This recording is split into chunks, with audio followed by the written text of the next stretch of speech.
The first thing I noticed that afternoon wasn't the sound. It was the stillness. Cypress Marsh doesn't go quiet unless something's wrong. I was trimming the dead heads off the lilies when the air went flat and the herons froze in the shallows like statues.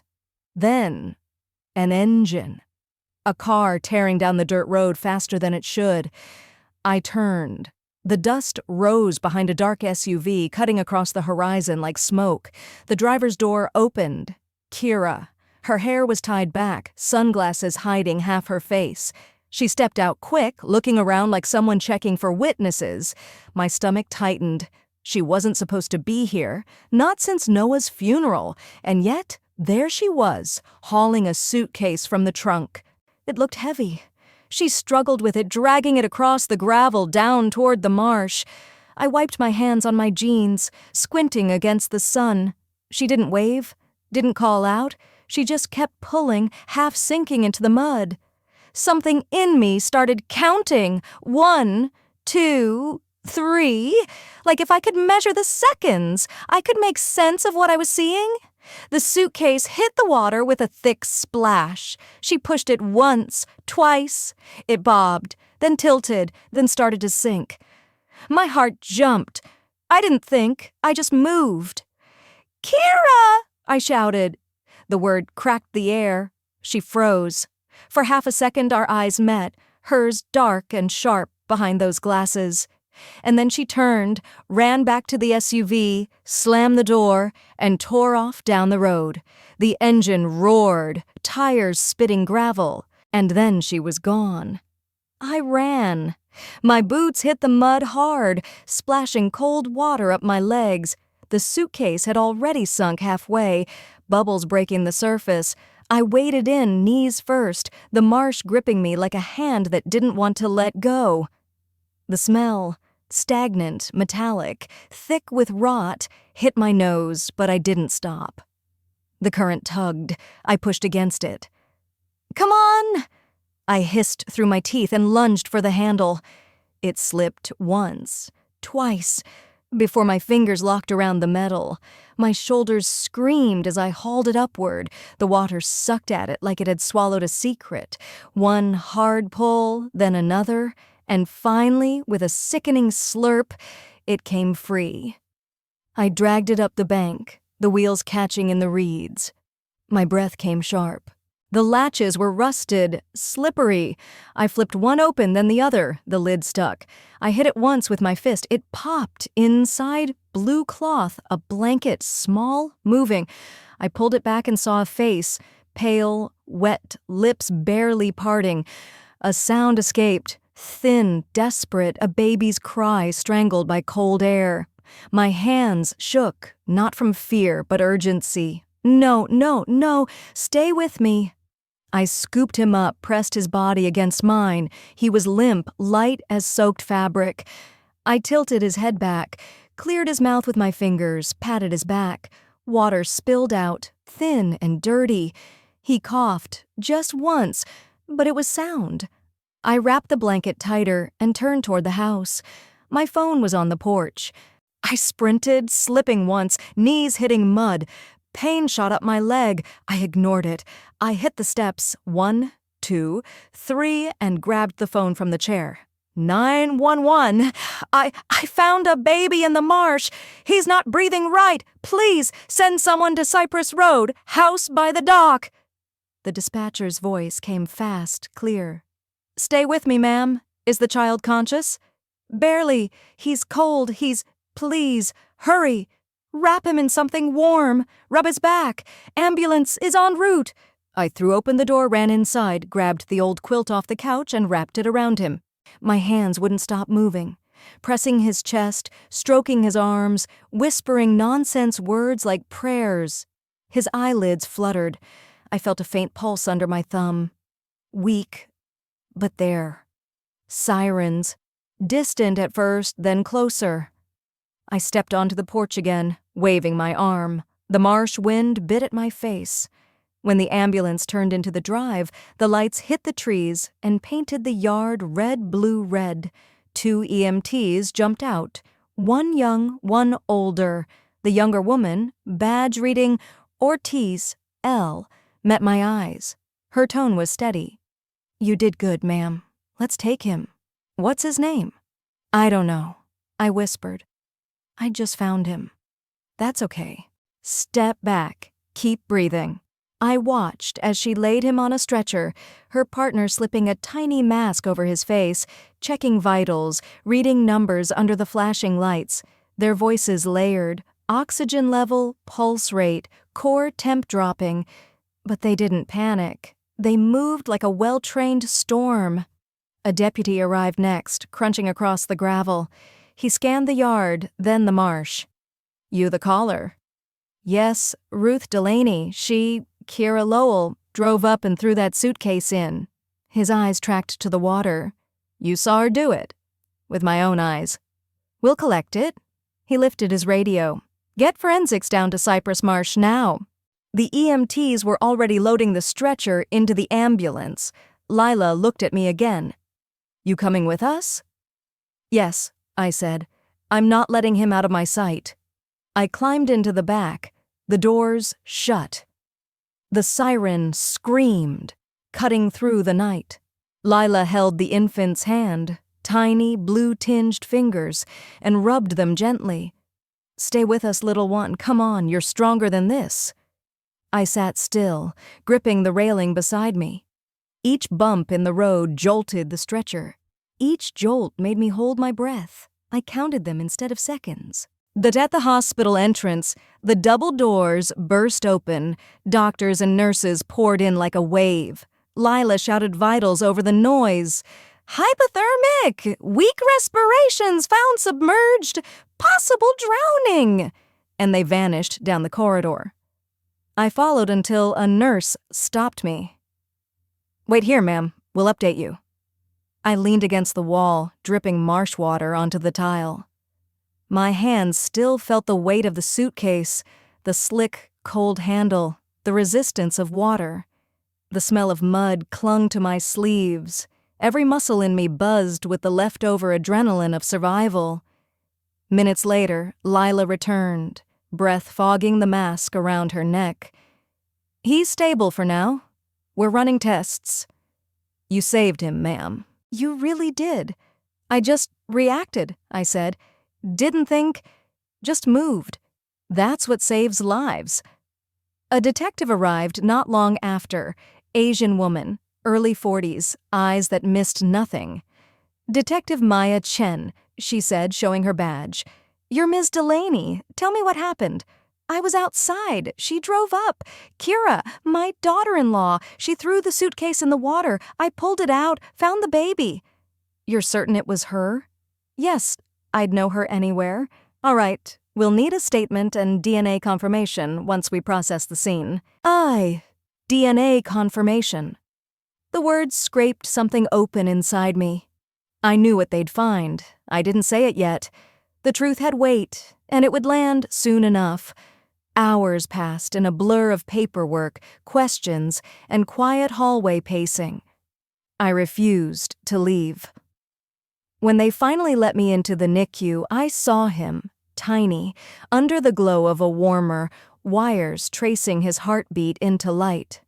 I stood there, unable to breathe for a moment. Then I reached out, touched the edge of the incubator. "Hang in there, little one," I whispered. "You've already survived worse than most." Lila smiled from behind the monitor. "He's a fighter," she said. "We'll know more in a few hours. Try to rest." I nodded, but rest wasn't coming. My mind replayed the sound, the splash, the engine, the way Kira's face didn't flinch. The scene ran on loop until it turned into something else, a vow. Whatever this was, it wasn't over. I could feel it. And I wasn't done fighting. Outside, the storm began rolling in from the bay. The first drops hit the window like quiet knocks. I watched the baby's chest rise and fall in rhythm with the rain. He had a pulse, a future. And I, somehow, had a reason again.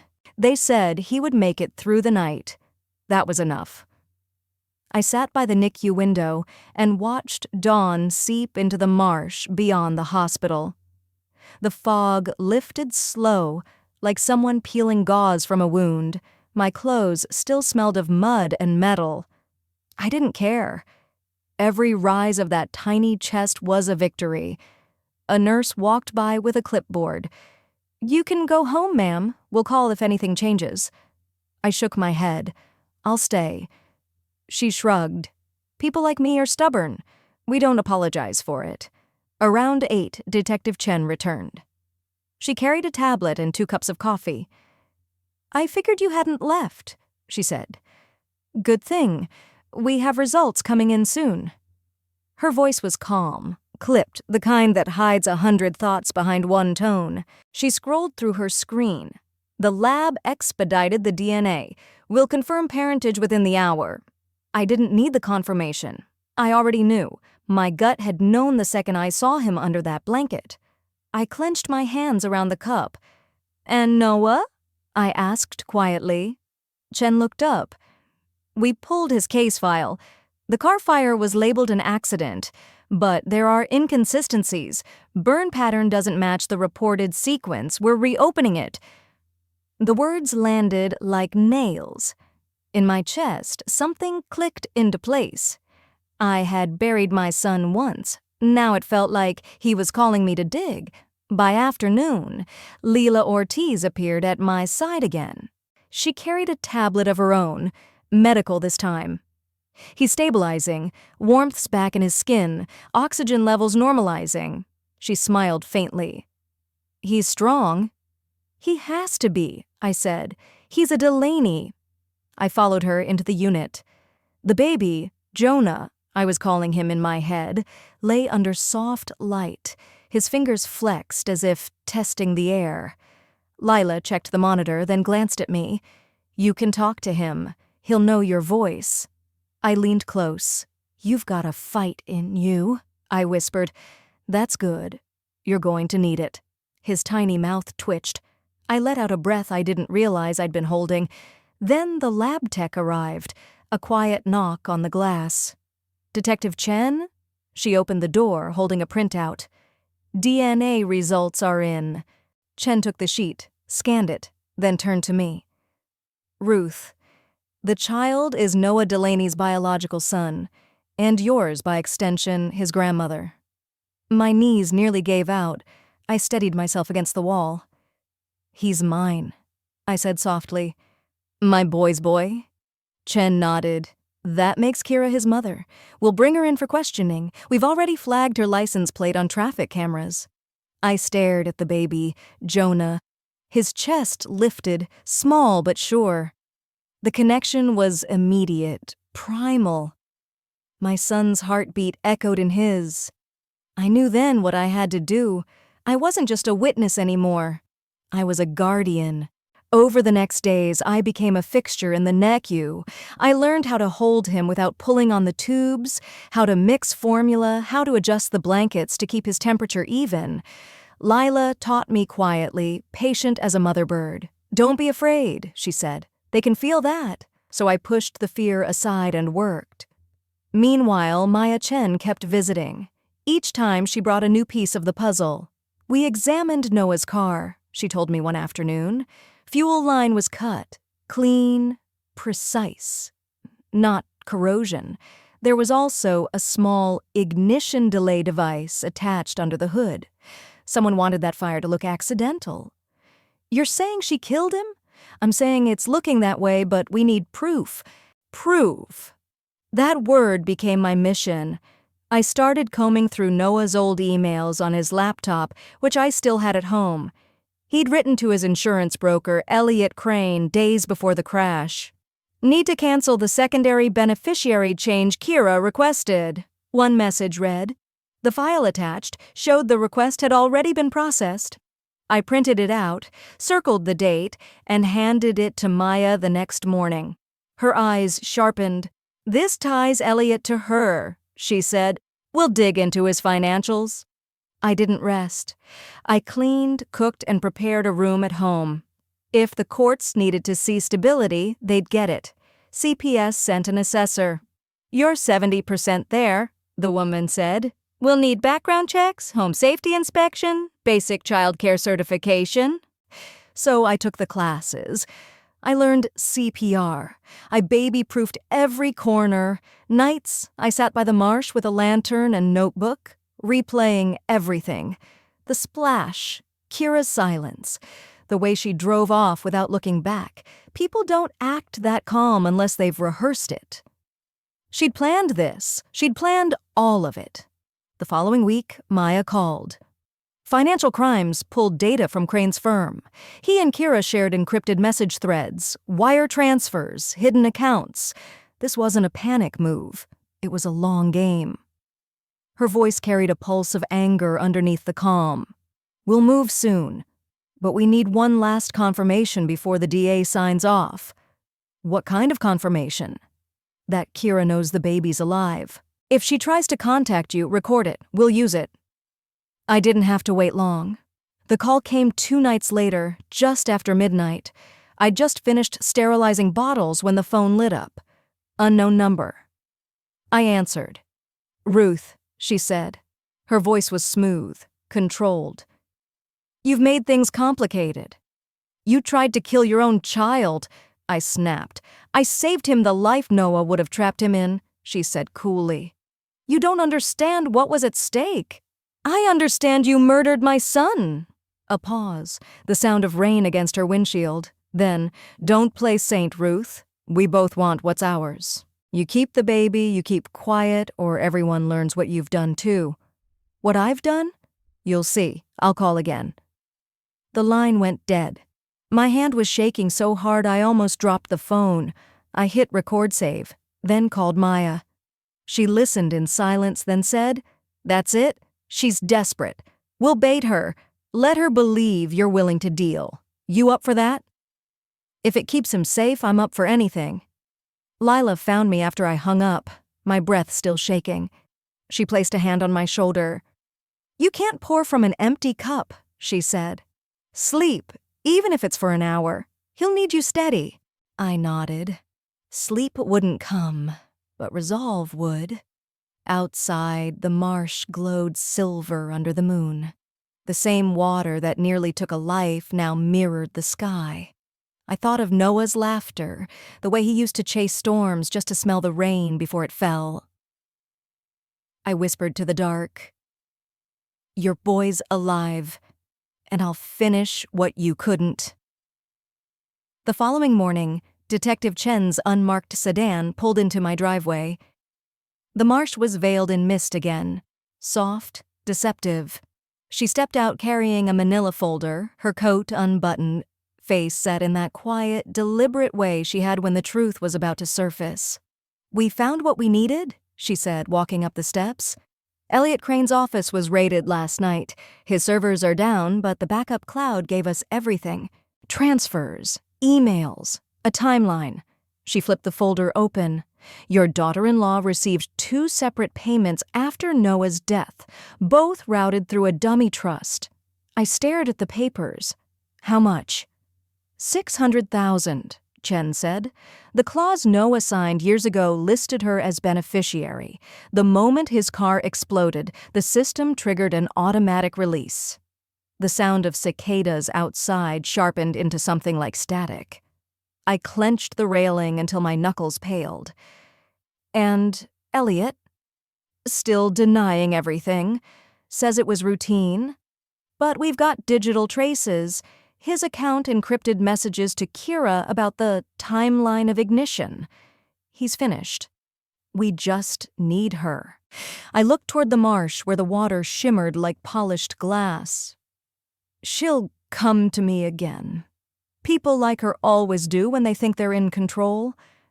Chen nodded slowly. "If she does, let me know immediately. We'll set the trap together."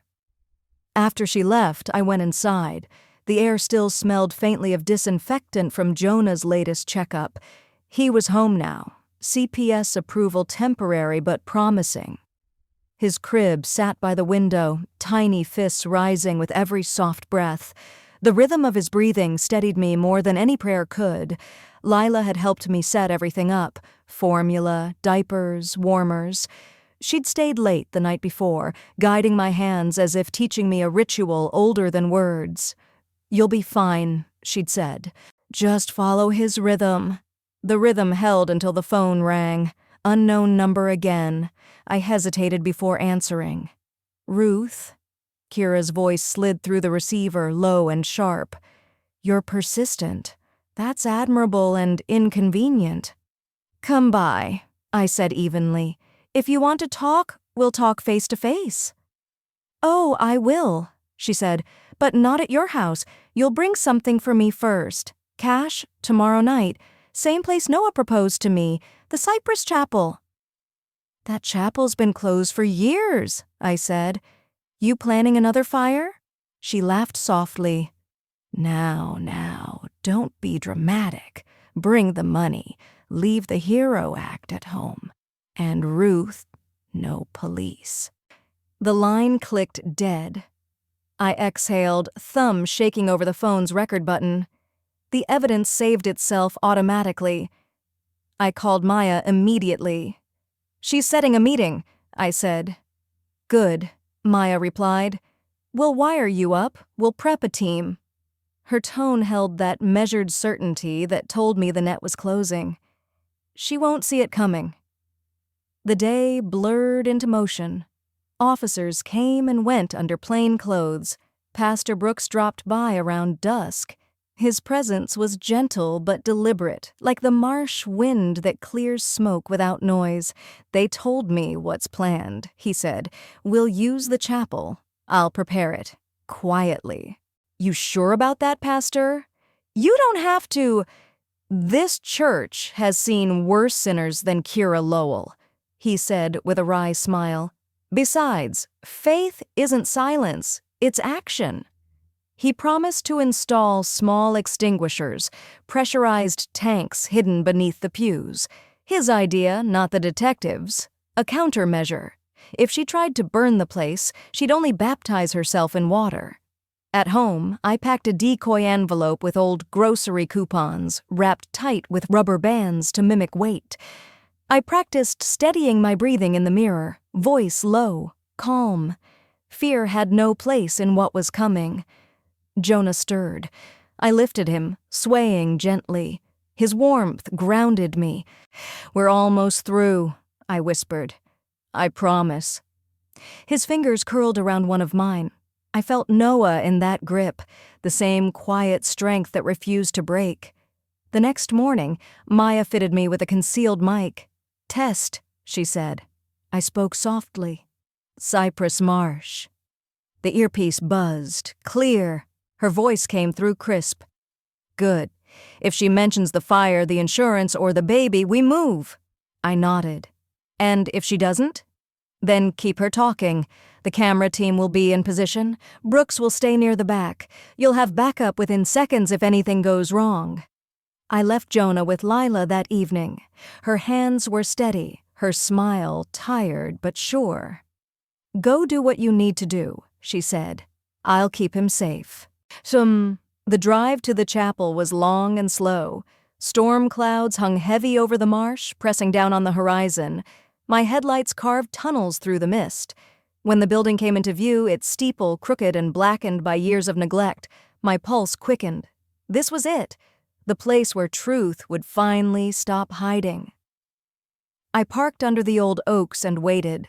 Lightning flickered far out over the bay. Then headlights flared behind me.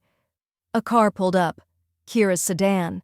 She stepped out in a raincoat, hair sleek, face pale. Even in the dim light, her confidence glowed like a blade. She walked toward the chapel without looking back. I followed, envelope in hand. My steps echoed through the empty nave. The stained glass cast fractured light across the floor. Somewhere inside the walls, the faint hiss of air told me Brooks's system was primed. Kira turned when she reached the altar. You actually came, she said. You always did have a sense of drama, Ruth. You killed Noah, I said, voice even. And you tried to drown your own child. It ends tonight. She smiled thinly. End? No. We're just shifting roles. You hand over what's mine, and I walk away. You keep the baby. You stay silent. Everyone wins. You think you can buy peace after murder? Murder? She laughed softly. Noah's death was poetic, a clean exit for a man who couldn't control his own future. The words hit like cold iron. I felt the mic against my collar, humming faintly. Maya's team was listening. I just needed her to say the right words. You call cutting a fuel line poetry? Don't be naive, she hissed.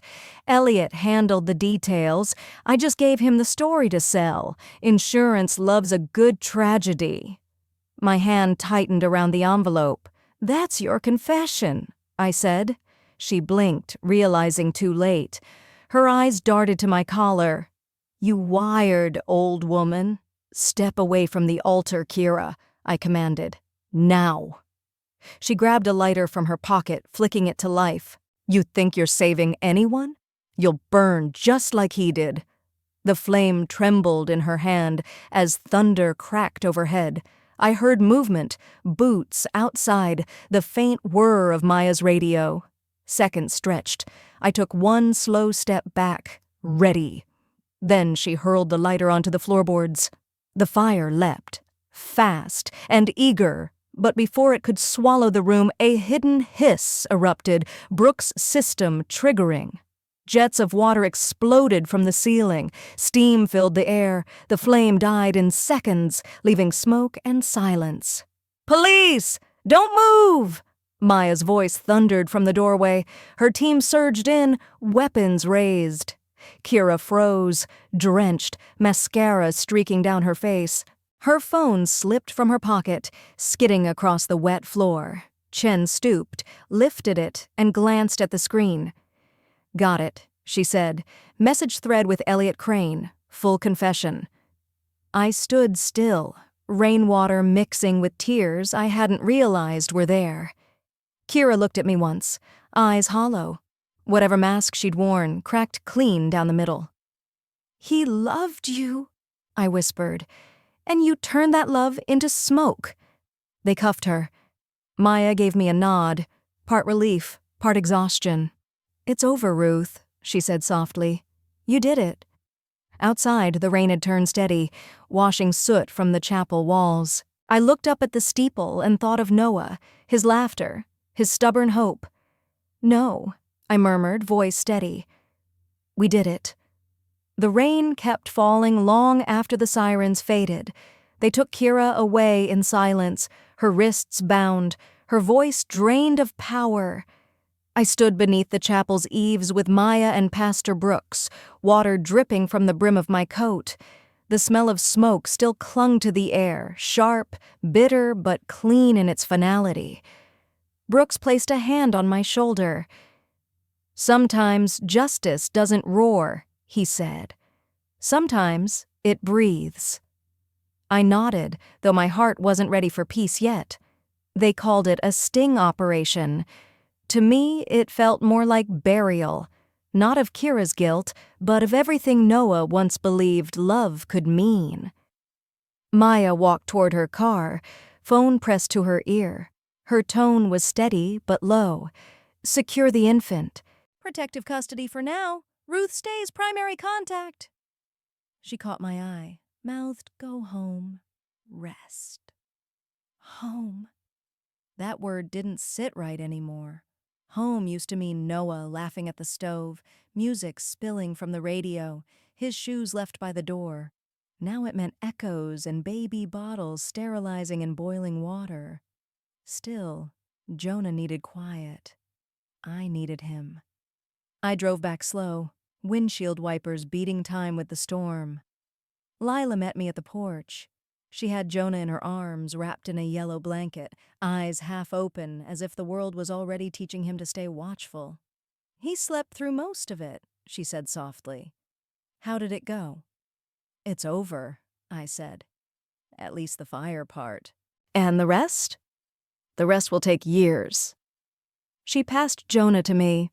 His warmth spread through my chest like forgiveness. I pressed my cheek against his tiny head and whispered, You're safe now. The words felt heavy, as if I had to convince both of us. The following week was a blur of hearings, statements, and social workers asking questions I didn't have tidy answers for. Elliot Crane's arrest hit the news first, headlines screaming about insurance collusion and corporate greed. Kira's photo followed, grainy, mugshot harsh. The woman who once posed in designer heels beside my son now looked like an empty sketch. Maya came by on Tuesday. She didn't stay long, just long enough to drop off a stack of forms. CPS is recommending permanent placement, she said. You're his guardian until adoption finalizes. Congratulations. She smiled faintly. You're tougher than you look, Ms. Delaney. You haven't seen me with a diaper disaster yet, I said, earning her first real laugh in weeks. By Friday, the house began to feel alive again. The refrigerator hummed, the kettle whistled, the floor creaked under the weight of small miracles. Then, just when I thought the week had exhaled, a knock came at the door. I opened it to find a courier in a soaked jacket holding an envelope. "Delivery for Ruth Delaney," he said. "No return address, no sender." I signed and shut the door. Inside the envelope, a flash drive, no label. My pulse jumped. I took it to the old laptop on the kitchen counter, inserted the drive, and waited. The screen flickered, then loaded a single video file. Kira's face filled the screen, recorded from a holding cell. Her hair was wet, her expression unreadable. "You think you won," she began. "You think I'll rot in prison while you play savior, but the world loves a scandal, Ruth. Ask yourself, how long before they dig into Noah's finances, his debts, the things you helped hide?" I froze. Her smile was razor thin. "You're not as innocent as you pretend. You'll hear from my attorney. Until then, kiss the baby goodnight. For me." The video ended with static. My stomach turned cold. Kira was behind bars, but her words crawled out like smoke. I called Maya immediately. She answered on the first ring. "She sent a video," I said. "Claims she's not done." "We'll trace the source," Maya replied. "She must have an accomplice on the outside." Elliot? Possibly. His plea deal's still in flux. If she's trying to blackmail you through implication, we'll shut it down. Stay alert. That night, I couldn't sleep. I sat by Jonah's crib, listening to the soft rhythm of his breathing. The window rattled under gusts of wind. Somewhere outside, an owl called, low and hollow. I held his tiny hand, whispering to the dark, "She won't touch you again." A few days later, Maya called again. "You might want to see this," she said. "Elliot's flipping. He's offered testimony in exchange for leniency." She paused. "He says Kira planned a secondary transfer, one last ransom, using you as leverage. There's evidence she contacted a third party to collect it if she went down. So it isn't over." "Not yet, but it's closing in." I went to Pastor Brooks that evening. His church had reopened. Charred beams replaced, new glass fitted into old frames, the scent of fresh wood mingled with candle wax. "She's still trying to reach from behind bars," I told him. "Still twisting." He nodded. "Evil doesn't need freedom to move. It only needs memory." "Then I'll smother that memory," I said, "for him, for the boy." "Not with hate, Ruth, with living." His tone was gentle but firm. "Live so fully that her ghost can't find air." When I came home, the marsh was alive with frogs again. The storm had passed, leaving behind a thin mist over the water. Jonah stirred, eyes fluttering open. I lifted him from his crib. He blinked, tiny chest rising against my shoulder. I whispered, "We're almost free, little one. Almost." A week later, the call came that sealed it. Maya's voice steady with restrained triumph. "Elliot confessed, signed affidavit. Kira ordered everything, Noah's death, the stage drowning, the transfers. It's airtight now." "And her threats?" "Empty. Her so-called evidence, fabrications. We'll file charges for attempted extortion. She's finished, Ruth." Relief didn't come as joy. It came as stillness, the kind that settles after lightning splits a tree, the sound after everything burns away and the air at last can breathe again. I went to the porch, holding Jonah close. The marsh shimmered under morning light. For the first time in months, the water reflected peace instead of fear.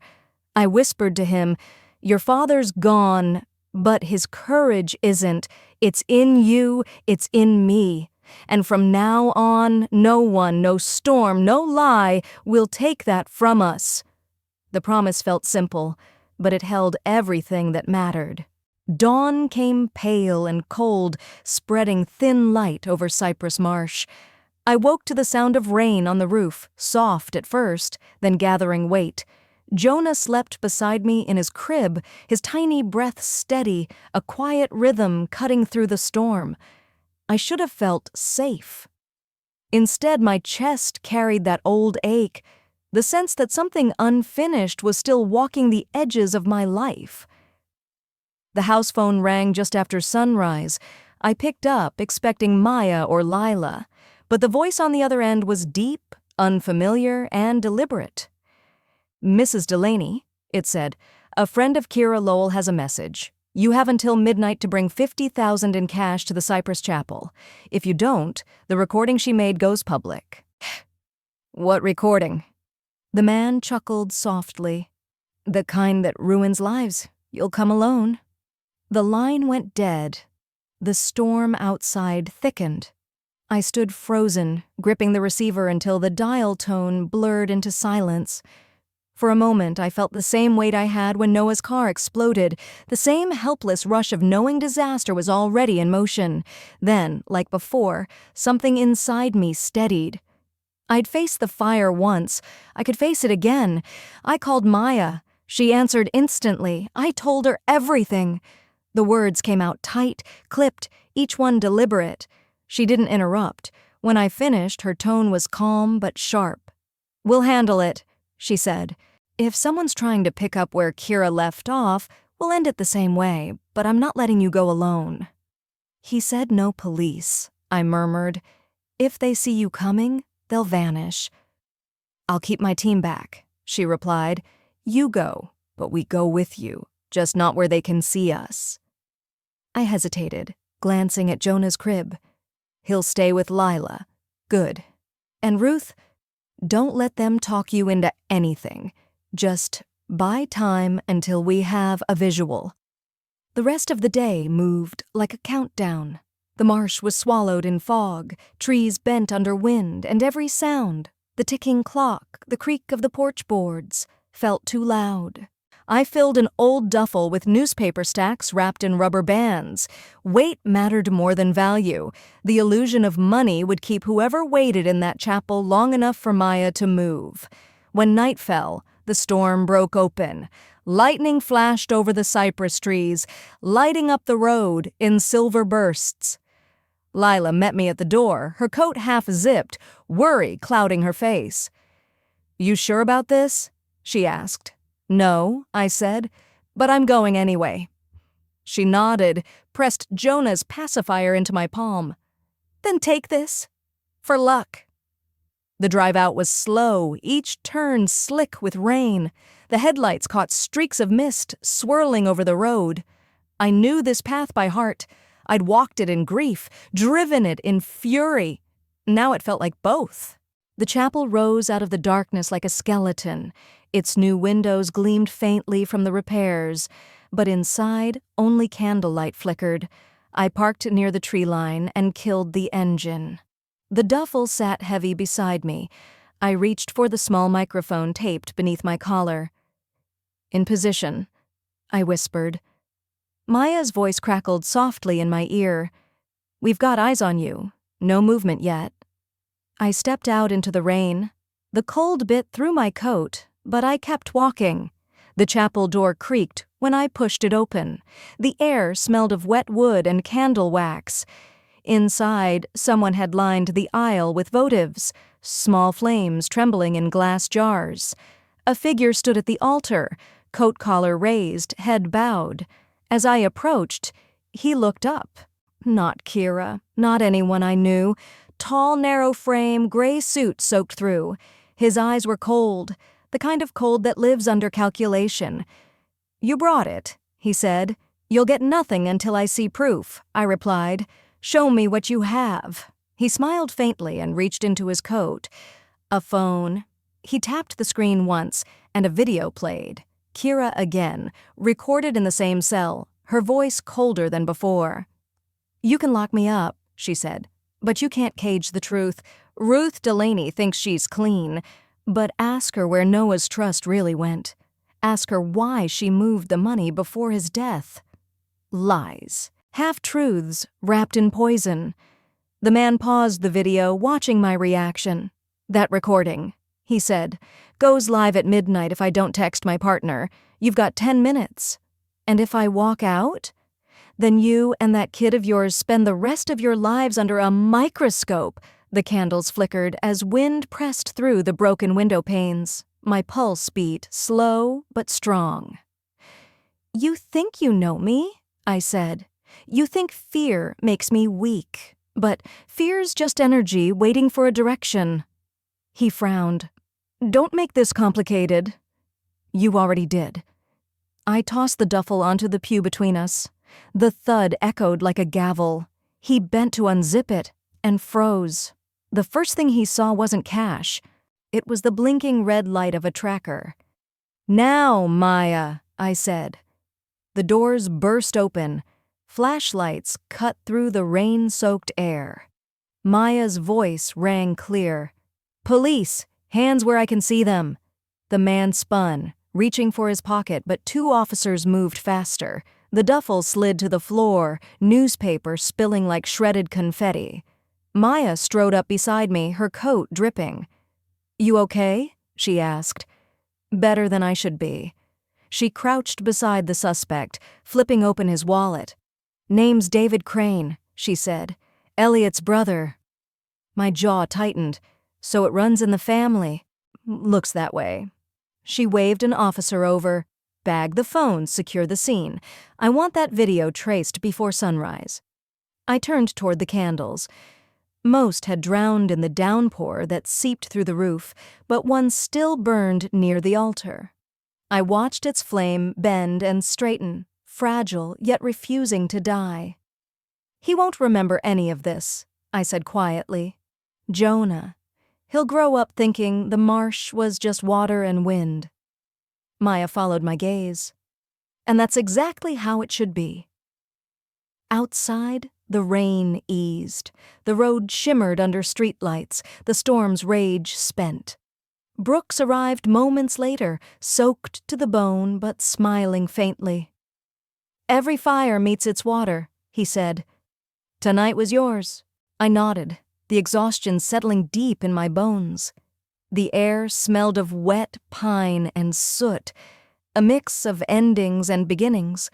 For the first time, the chapel felt clean, like sin had been washed from its walls. As I stepped into the rain, I realized I wasn't afraid anymore. The storm had done what it came to do. It had burned away the last shadow of what was broken, leaving only truth, raw and steady, waiting for morning. Morning crept in soft and gold, touching every broken edge of the marsh as if it meant to mend it. The sky held no trace of last night's storm, just clean light and a thin promise of calm. I brewed coffee and listened to the sound of Jonah waking, his small whimper rising into a steady cry, life asserting itself again. I smiled as I lifted him, felt his warmth against my chest, the steady beat of a heart that should never have survived, but did. Maya stopped by before noon. Her clothes were dry for once, her expression softer than I had ever seen. "It's done," she said simply. "The Cranes are both in custody. The DA filed charges this morning: conspiracy, fraud, attempted extortion." She set a folder on my kitchen table. "Kira pled guilty to avoid trial. She'll never see sunlight without bars again." I sat down slowly, the relief heavy enough to hurt. "That's it then. It's over." "Almost." Maya smiled faintly. The court finalized your adoption hearing date. CPS approved. You're legally Jonah's mother now. And the word mother sank deep, blooming like warmth through cold veins. For months I'd been surviving by instinct, feeding, protecting, fighting. Now, for the first time, I was living again. "He'll grow up safe," Maya said. "That's the best justice there is." I wanted to thank her, but words failed. So I poured her coffee instead, and for a while we just sat, the quiet between us wide but kind. Weeks turned to months. The courthouse smell of paper and polish replaced the scent of smoke and fear that had followed me for so long. Jonah learned to reach for my face with both hands, his laughter filling corners of the house that hadn't known joy in years. Every sound he made rewrote something in me. The ache in my chest eased, not because I forgot, but because I remembered differently. On the day of the hearing, the sky was clear. Lila came to help me dress Jonah, tiny bow tie crooked, shoes squeaking against the tile. "You nervous?" she asked, fastening the last button on his small shirt. "Terrified," I said, laughing quietly, but in a good way. The courtroom was smaller than I'd imagined. No gavel thunder, no shouting, just a judge with kind eyes flipping through pages. Maya stood at the back, arms crossed, a small nod of encouragement when our eyes met. The clerk asked for confirmation of consent, my signature, my promise. I signed. The pen didn't shake. "By the authority of the state of South Carolina," the judge said, "I grant permanent custody and full adoption rights to Ruth Delaney. Congratulations." The gavel fell with a soft tap. The sound was small but final, like a heart closing one chapter to open another. Lila clapped softly. Maya smiled. Brooks stood by the doorway, his hands folded, whispering a prayer that sounded more like gratitude than ritual.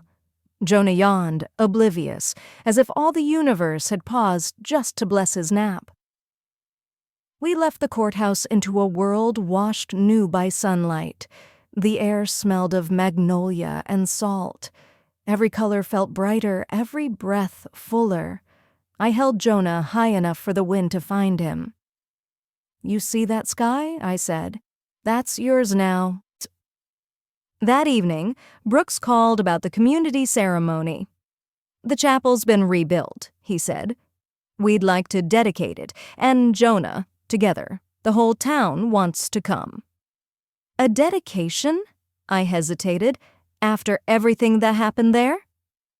"Exactly because of what happened," he said gently. "It's time the place means healing again." When the day came, sunlight filtered through the restored stained glass, painting the pews with color. The community gathered. Neighbors, nurses, officers, faces from every bend of the marsh. Lila held Jonah as Brooks began the prayer. Maya stood near the back, quiet, arms folded but eyes soft. I caught her gaze and she nodded once, the way soldiers salute without words. Brooks spoke slowly, his voice echoing through the rafters. "We gather not to relive the fire, but to remember the water that saved us. Every redemption begins with someone who refuses to look away." He looked at me. "Ruth pulled life from the marsh. May that same courage keep this child safe. Always." My throat tightened. I stepped forward, Jonah cradled in my arms. The candlelight shimmered against his cheeks. The crowd stood, a wave of warmth pressing close but never suffocating. I whispered to him, "You were born twice, little one. Once in darkness, once in light." When the bell rang to close the ceremony, its sound rolled over the marsh, deep and clear. I looked through the doorway toward the horizon. The cypress trees swayed in the breeze, their reflections rippling across the calm water. The same place that nearly became a grave now looked like a cradle. After everyone left, I lingered by the altar. The candles burned low, small lights trembling against the dusk. Brooks approached, his steps soft. "He's going to have a good life," he said. "Because of all of you," I replied. "Because you stayed." "Because you did," he corrected. Outside, the marsh shimmered beneath a fading sun. Jonah's tiny hand caught the edge of my blouse, gripping tight as if to say, "Don't go too far." I kissed his forehead and whispered, "We're staying right here." The world, at last, felt steady enough to hold us. 1 year later, the marsh looked nothing like the place where it began. The air smelled of summer rain and wild mint. Cypress roots broke through the water like prayer hands, and the sky stretched wide and kind. I stood on the chapel steps, Jonah balanced on my hip, the sound of laughter rising from the small crowd below. It wasn't noise anymore, it was life returning. The ceremony was simple, no reporters, no fanfare, just neighbors, friends, and the people who refused to let tragedy be the final word. Pastor Brooks stood at the pulpit, his Bible closed, his voice carrying over the hum of cicadas.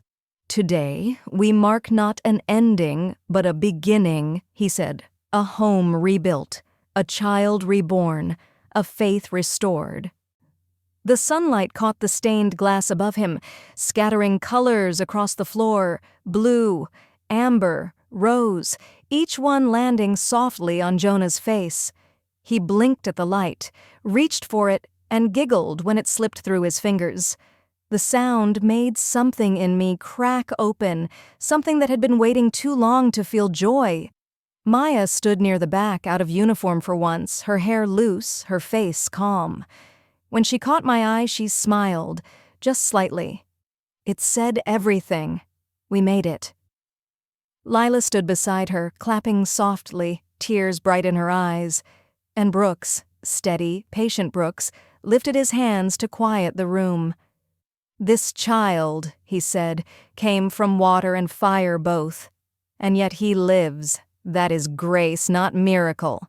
Grace happens when good people refuse to let evil finish its work." He gestured toward me. "Ruth Delaney taught us that." My throat tightened as everyone turned.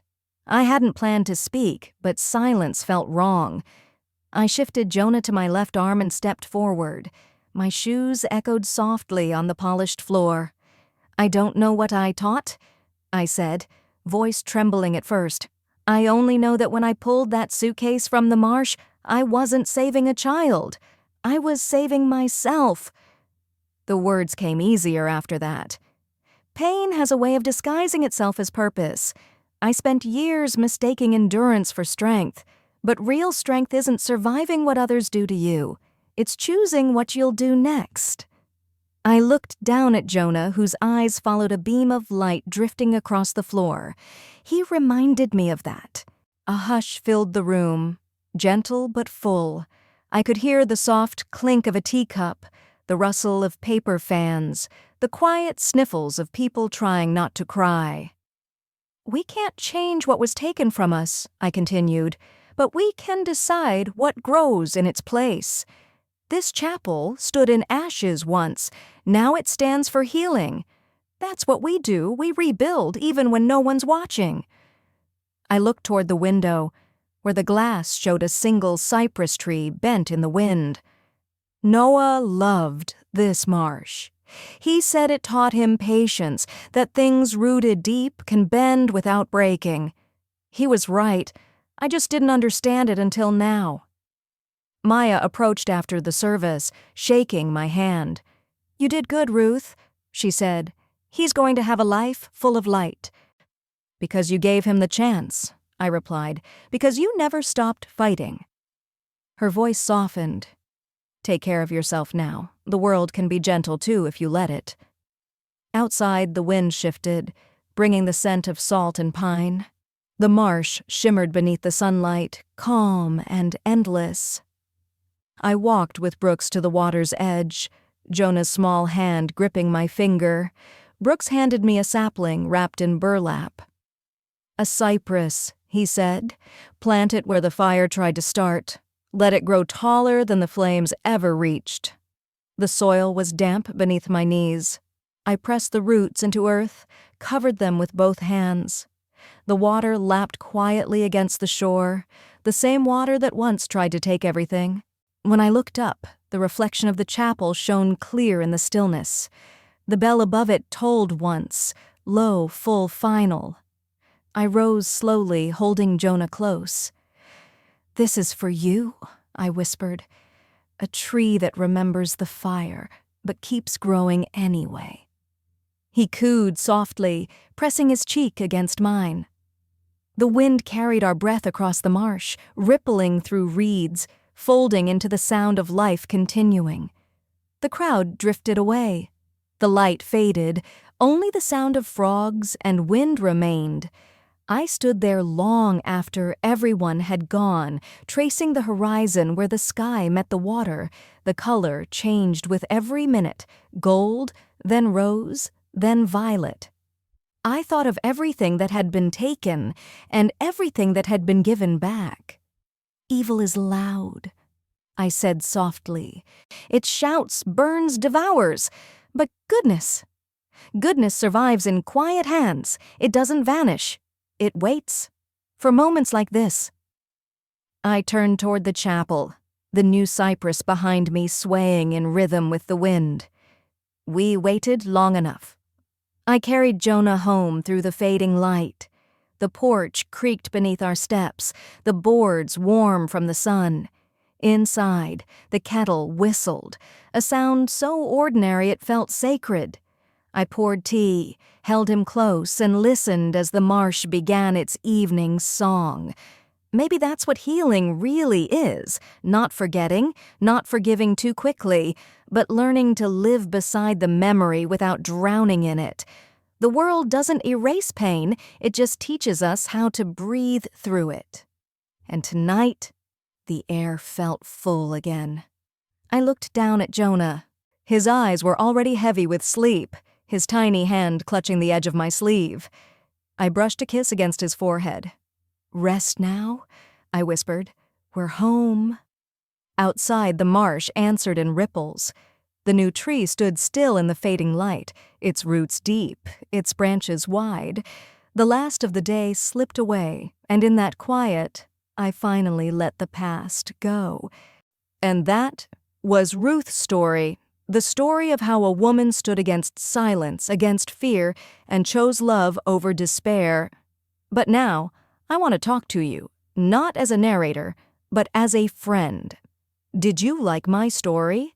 Tell me where you're listening from, what city, what place in the world is holding you right now. I read your comments, every single one of them, and I'd love to know where you're watching. If this story touched you, if you felt something for Ruth, for Jonah, or for the quiet strength inside every one of us, let me know in the comments. And if you'd like to help me keep telling stories like this, true, human, and full of heart, you can support me with a super thanks. Every bit helps me bring you more stories of courage and hope. Thank you so much for being here, for listening, for feeling, for sharing a piece of your time with me. On your screen, you'll see 2 new real-life stories that I highly recommend. Stories of resilience, redemption, and the quiet bravery that lives in all of us. There are so many more waiting for you on my channel, each one written with care, with truth, and with love. Don't forget to subscribe if you haven't already so you never miss a story. I'll see you in the next one, with all my love and all my respect. Until then, take care of yourself and keep your heart open.